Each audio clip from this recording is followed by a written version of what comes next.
Hey, what's up? Joe in Vegas here. Another review. I don't know what's going on. I've been in like this 80s vortex lately. Last week, if you listen to my review, I saw a bunch of 80s mixed bands like, Salt and Pepper and Rick Astley, one of those festivals. This week, I got to see the Top Gun movie in the theater, which is incredible. That's its own review, but I'll leave that up to movie reviewers. But go see that if you haven't. And then last night, I got to see Culture Club at the Wynn in Las Vegas. They have playing two nights. I don't know if it's an ongoing residency or it's just a two-night fix, but they're here last night and they're here tonight as well. If you haven't listened to my reviews or you haven't been in that showroom at the Wynn, my opinion, probably one of the best places to see a show in Vegas. It's a really small room. It's probably 1,500 people, but they get the best of the best. So anybody that plays there is like top notch. I mean, I can list them all night, but they don't have little bands. They don't have opening acts. They don't fuck around with any of that shit. If you are who you are, you've made it to the Wynn showroom, and good for you. You have to have a huge collection of catalog hits.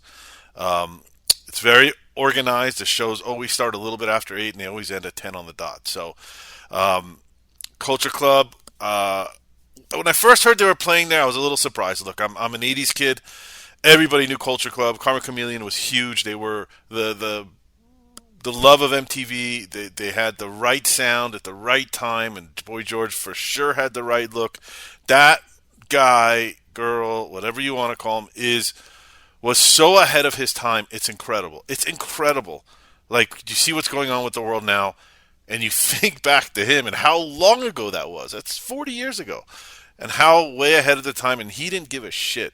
He was just out there doing his thing and spreading peace and love and equal rights and didn't give a shit. And he backed it up with some great music, some great timeless music. They have a really unique reggae pop kind of sound that I don't know, not too many bands or big bands sound like that I can remember. So here we are 40 years later, and the music holds up. It holds up really well, and that's why they're playing these prestigious kind of venues. So coming off Top Gun the night before and right into Culture Club, the 80s kid inside of me has really been happy. So let me go through the set list. It was a really good set list. Let's see. No one posted the set list from last night, but the one before it, I think, if it's off one or two songs, I apologize, but it's pretty close. They started with Next Thing Will Be Amazing. Then he goes right into It's a Miracle, which was one of their biggest hits, and then right into I'll Tumble For You, also one of their biggest hits. Great songs. Move Away, Hold Back, Everything I Own, Eyeliner Voodoo. Then they did this really slowed down version of Do You Really Want to Hurt Me, which I loved. He's got such a rich voice that when he slows it down and he really just sings, it's really beautiful. And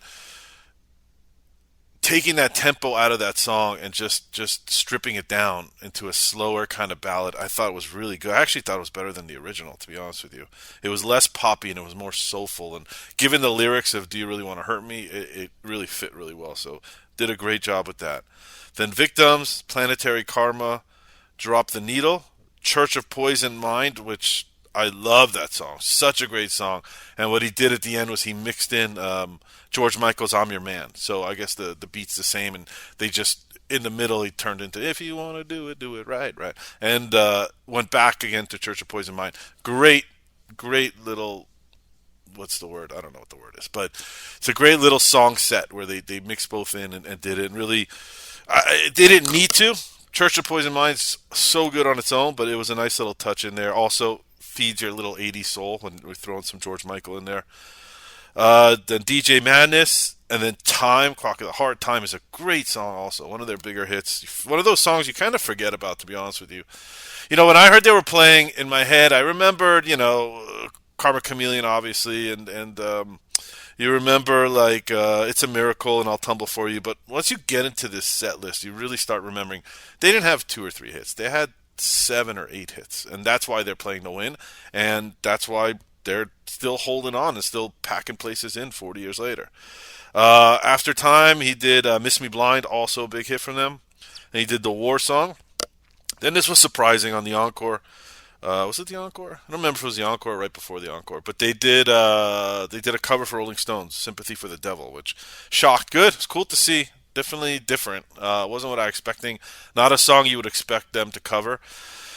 I saw Boy George on his own probably 5 or 6 years ago, and I think it was right when Prince died, and he did Purple Rain, and it was so good. So he's got a knack for doing at least one cover, I think, per show. Uh, then he did The Man I Love, which it's another George Gershwin. That was like an older. I remember that. I don't know why he did that. I remember actually thinking he kind of slowed down the tempo. I'm a big fan of with a concert set list, you bounce everything all over the place. But when you get to those last few songs, you start to build the momentum. Boom, boom, boom, boom. And then you hit them with your biggest hit or two hits at the end. And you really leave these people dancing. And I think that was a mistake. I actually remember that now. He had everybody up on their feet for Sympathy of the Devil. He was almost home. And then he threw This Man I Love in the set list. And everybody sat down. And it was like he had this tempo where everybody was up and dancing and excited, and then everybody sat down, and then he did Karma Chameleon, and everybody had to get back up again. So if you're listening to this, Boy George, I'm sure you are, take that out because you're fucking up the momentum at the end. People just want to get those last big hits in and dance all the way out to the casino floor and lose all their fucking money. So if you're listening to this, Boy George, Mr. George, take it out. But other than that, excellent show.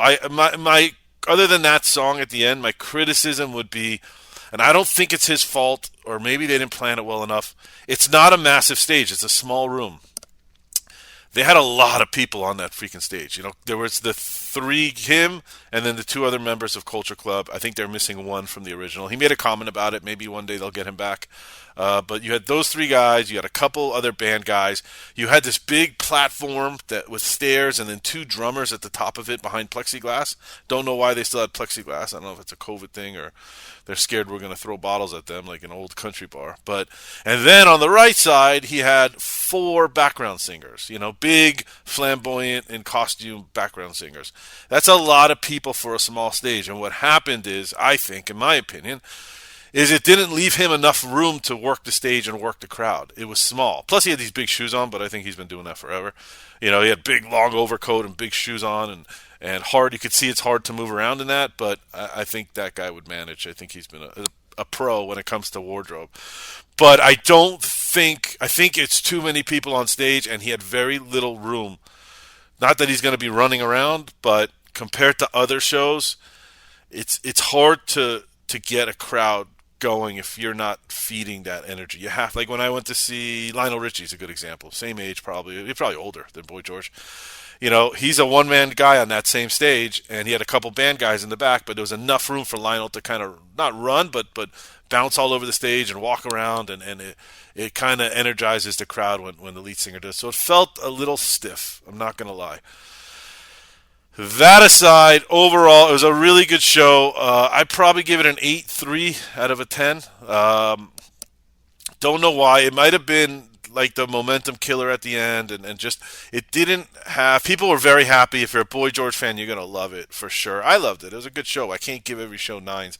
I reserve the nines for those ones that really blow me out of the water, that you're really walking on air. I did not feel that after, but I felt like, wow, that was awesome. That was a treat. That was an honor. This guy's a fucking legend. And just lucky. You just feel lucky to get to still see these people after all these years. Everybody talks about how shitty music is getting, and it is. And it's making these older bands just more beloved than ever. And that's why you're seeing them all touring, and you're seeing them playing Vegas and residencies and stuff like that, because I don't know what's going to happen in 20 years of music when these guys are too old to play. I don't know what is going to happen. I don't know who's going to be filling these showrooms. I don't know. There's no way these fucking mumble rappers are going to be, doing this. I mean, there's still great acts out there now. Don't get me wrong, but I don't know. We'll see. It'll be interesting. Hopefully I'll be around to see how that happens. But for Boy George itself, 8.3 out of 10, I think is a fair score. I think the songs are there.